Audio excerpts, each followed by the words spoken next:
Please do like share and subscribe, और कृपया करके इस चैनल को बढ़ाने के लिए आप इसको सब्सक्राइब कीजिए, साथ साथ अपने दोस्तों के बीच में भी इसको शेयर जरूर कीजिए। इवनिंग फ्रेंड्स, आज की अपडेट कुछ इस प्रकार से है। सऊदी अरब के क्राउन प्रिंस मोहम्मद बिन सलमान MBS G20 शिखर सम्मेलन में शामिल होने के लिए भारत आए थे। G20 के बाद उनका यह दौरा भारत की राजकीय यात्रा में बदल गया। यह उनका दूसरा राजकीय दौरा है। सऊदी से भारत आने के दौरान पाकिस्तान को उम्मीद थी कि MBS उनके यहाँ भी पहुँचेंगे, लेकिन ऐसा तब नहीं हुआ था। इसके बाद पाकिस्तानी अधिकारी उम्मीद जता रहे थे कि शायद वापसी में वो इस्लामाबाद आएँ, लेकिन पाकिस्तान की उम्मीदों पर पानी फिर गया है। प्रिंस मोहम्मद बिन सल्मान पाकिस्तान नहीं जाएंगे। पाकिस्तान चाहता था कि कुछ घंटे के लिए ही क्राउन प्रिंस इस्लामाबाद आए।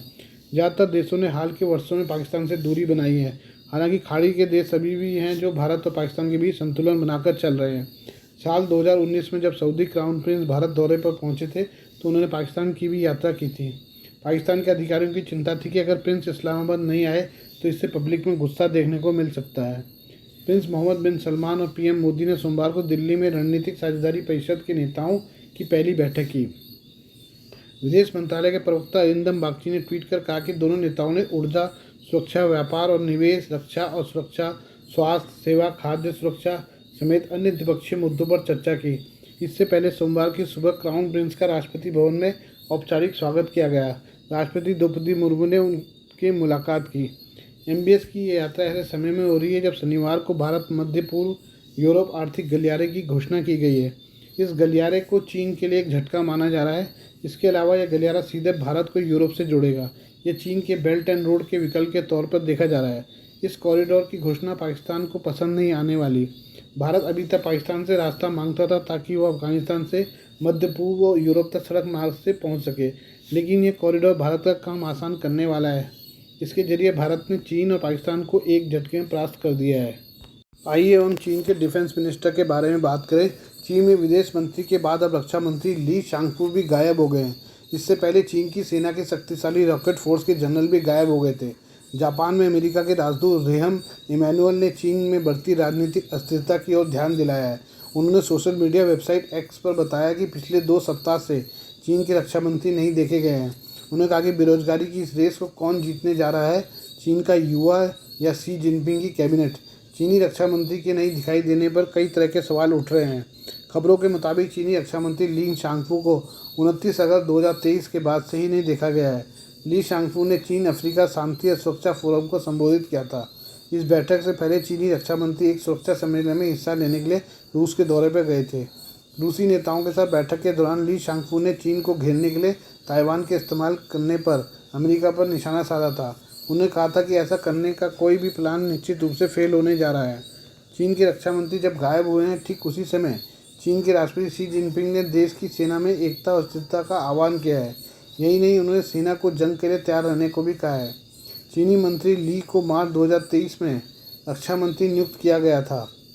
जुलाई महीने में शी जिनपिंग ने अपने विदेश मंत्री किंग गांग को हटा दिया था। किंग गांग करीब 2 महीने तक लापता रहे थे और उसके बाद उनकी जगह पर वांग यी को विदेश मंत्री बनाने का ऐलान किया गया। किंग गांग को हटाने के बाद शी जिनपिंग ने रॉकेट फोर्स के जनरल ली यूचाओ और जनरल लियू गुआबिंग को भी बर्खास्त कर दिया था। इन तीनों ही लोगों को सीधे शी जिनपिंग की कैबिनेट ने नियुक्त किया था। इन सभी के हटाने पर शी जिनपिंग की काफ़ी किरकिरी हुई थी। चीन पर नज़र रखने वाले विश्लेषकों का कहना है कि इन तीनों ही लोगों को भ्रष्टाचार की वजह से हटाया गया था। हालांकि असली वजह अभी तक सामने नहीं आई है। चीनी राष्ट्रपति इन दिनों देश की आर्थिक हालत को लेकर पार्टी के वरिष्ठ नेताओं के निशाने पर हैं। वहीं इन मंत्रियों के गायब होने से चीन और जिनपिंग के शासन को लेकर संदेह बढ़ता जा रहा है। भारत में रविवार को खत्म हुई G20 शिखर सम्मेलन के मौके पर अमेरिका, भारत, सऊदी अरब, संयुक्त अरब अमीरात, फ्रांस, जर्मनी, इटली और यूरोपियन यूनियन EU ने एक बड़ा ऐलान किया है। इन देशों ने मिडिल ईस्ट कॉरिडोर के साथ ही एक बड़े आर्थिक नेटवर्क के बारे में दुनिया को बताया। इस कॉरिडोर को भारत की तरफ से चीन को दिया गया बड़ा जवाब माना जा रहा है। वहीं इसे सऊदी अरब के क्राउन प्रिंस मोहम्मद बिन सलमान MBS का वह सपना करार दिया जा रहा है जो मिडिल ईस्ट यानी मध्य पूर्व को यूरोप बनाने से जुड़ा था। MBS का अब एक वीडियो सामने आया है जिसमें उन्होंने इस सपने के बारे में जिक्र किया है। सऊदी क्राउन प्रिंस जो सोमवार को भारत के एक दिन के राजकीय दौरे पर थे, उनका यह वीडियो साल 2018 का है। एक कार्यक्रम में सऊदी क्राउन प्रिंस MBS को कहते हुए सुना जा सकता है कि मध्य पूर्व नया यूरोप हो सकता है। इसके साथ ही उन्होंने इस क्षेत्र को आर्थिक रूप से विकसित होते देखने की कसम खाई है। क्राउन प्रिंस ने यह बात रियाद में आयोजित फ्यूचर इन्वेस्टमेंट इनिशिएटिव फोरम में कही थी। उन्होंने कहा था कि जब तक वह जिंदा हैं तब तक वह खाड़ी क्षेत्र में आर्थिक बदलाव होते देखना चाहते हैं। उन्होंने कहा कि वह मध्य पूर्व को उसका पुराना गौरव लौटाने के लिए युद्ध लड़ रहे हैं।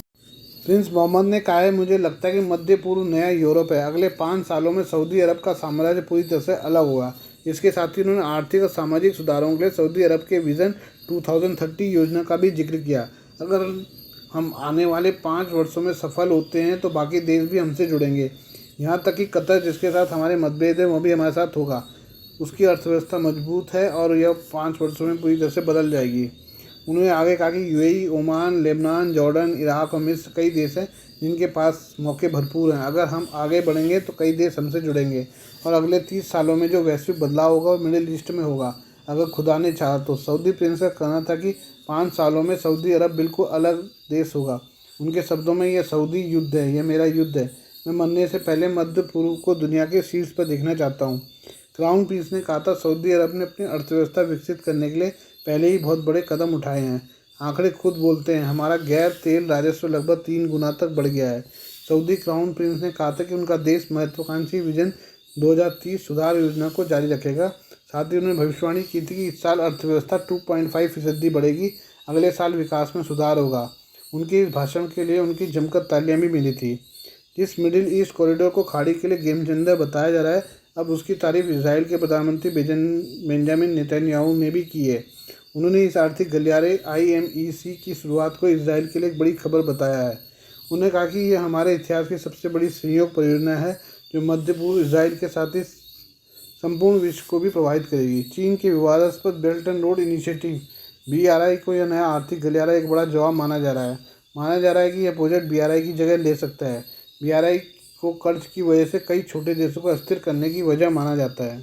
फ्रांस के राष्ट्रपति इमैनुअल मैक्रों भारत में हुए G20 शिखर सम्मेलन में भाग लेने के बाद रविवार को बांग्लादेश पहुंचे। खास बात यह है कि 33 वर्षों में किसी फ्रांसीसी राष्ट्रपति की बांग्लादेश की यह पहली ऐतिहासिक यात्रा है। 2 दिवसीय दौरे पर आए राष्ट्रपति मैक्रों को सर्वोच्च राजकीय सम्मान के तौर पर 21 तोपों की सलामी दी गई। दोनों नेताओं ने भारत में G20 शिखर सम्मेलन में भाग लिया था। अब मैक्रों और हसीना सोमवार को द्विपक्षीय बैठक करेंगे। बांग्लादेश के विदेश मंत्रालय के अनुसार दोनों नेताओं के 2 द्विपक्षीय समझौतों पर हस्ताक्षर करने और एक संयुक्त प्रेस वार्ता को संबोधित करने की उम्मीद है। 1990 में राष्ट्रपति फ्रैंकोइस मिटरैंड की ढाका यात्रा के 33 साल बाद मैक्रों बांग्लादेश का दौरा करने वाले दूसरे फ्रांसीसी राष्ट्रपति हैं। विदेश मंत्री AK अब्दुल मोमेन ने कहा कि बांग्लादेश और फ्रांस वार्ता के दौरान जलवायु परिवर्तन, विनियमित प्रवासन जैसे मुद्दों पर चर्चा के अलावा अपने बीच व्यापार और निवेश बढ़ाने के तरीकों पर चर्चा करेंगे। फ्रांस के राष्ट्रपति सोमवार को बंगबंधु मेमोरियल म्यूजियम में राष्ट्रपिता बंगबंधु शेख मुजीबुर रहमान को श्रद्धांजलि देंगे।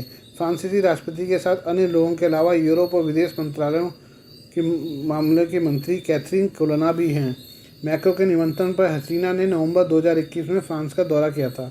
1990 के दशक की शुरुआत में द्विपक्षीय व्यापार संबंध बढ़ने शुरू हुए, जबकि बांग्लादेश और फ्रांस के बीच कुल व्यापार 210 मिलियन यूरो से बढ़कर आज 4.9 बिलियन यूरो हो गया है और फ्रांस बांग्लादेश का 5वां सबसे बड़ा निर्यात गंतव्य है। बांग्लादेश के व्यापार अधिकारियों ने कहा है कि फ्रांसीसी कंपनियां अब इंजीनियरिंग, ऊर्जा, एरोस्पेस और जल क्षेत्रों सहित विभिन्न क्षेत्रों में शामिल हैं। आज के लिए बस इतना ही। बाकी मिलते हैं कल आपसे नई खबरों के साथ। धन्यवाद।